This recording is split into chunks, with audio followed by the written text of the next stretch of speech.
ലോകത്തിൽ നിന്ന് വരെ ആരും കാണിച്ചിട്ടില്ലാത്ത ഒരു തറവേല ഞാനിപ്പോ ഇവിടെ കാണിക്കാൻ പോവാണ്. കൂടെ നിന്നോണം. നീ വേഗം കാണിക്കേ. തൃശൂർ ഒളരിയിൽ BJP പണം നൽകി വോട്ടർമാരെ സ്വാധീനിച്ചുവെന്ന പരാതി. ശിവരാമപുരം കോളനിയിൽ വീടൊന്നിന് 500 രൂപ വീതം വിതരണം ചെയ്തുവെന്നാണ് ആരോപണം. നാട്ടുകാർ തടഞ്ഞതോടെ പണം നൽകാനെത്തിയവർ മുങ്ങി. അശ്വിൻ അപ്പൊ താൻ തട്ടിപ്പാണല്ലേ? നാട്ടുകാരെ മുഴുവൻ പറ്റിച്ച് ഡക്കും പുടും നിന്റെ പരിപാടി തീർത്ത് തരാണ് ഞാൻ. പ്രവിത, കേരളം നാളെ പോളിംഗ് ബൂത്തിലേക്ക് കടക്കാനിരിക്കെയാണ് തൃശൂർ ഒളരി പഞ്ചായത്തിലെ ശിവരാമപുരം കോളനിയിൽ 100ഓളം വീടുകളുള്ള ശിവരാമപുരം കോളനിയിലെ പല വീടുകളിലായി BJP പ്രവർത്തകർ എത്തി വീടൊന്നിന് 500 രൂപ വീതം നൽകിയെന്ന പരാതി ഉയരുന്നത്. ഒരു കയ്യബദ്ധം നാറ്റുകരുത്. എന്തായാലും ഇന്നും 2 പേർ ബൈക്കിലെത്തി ഇവരുടെ വീടുകളിലെത്തി ഇവരെ സ്വാധീനിക്കാൻ ശ്രമിച്ചു എന്നുള്ളതാണ് പരാതി.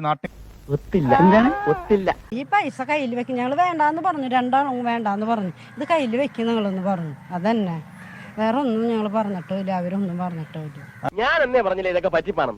ഇയാളെ ഇനി നമ്മൾ വിശ്വസിക്കൂല. കള്ളെ കാട്ടുകളെ.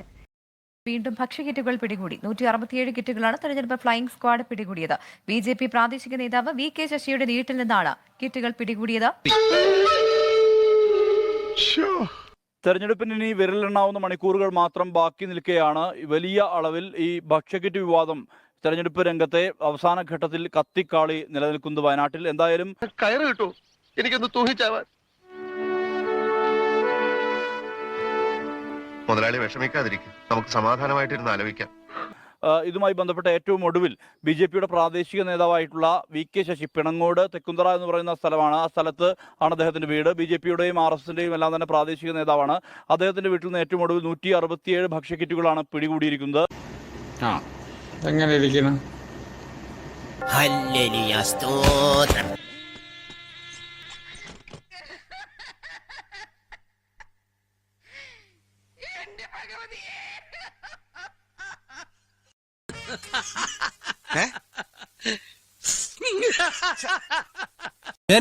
ഞാൻ പോകുന്നു.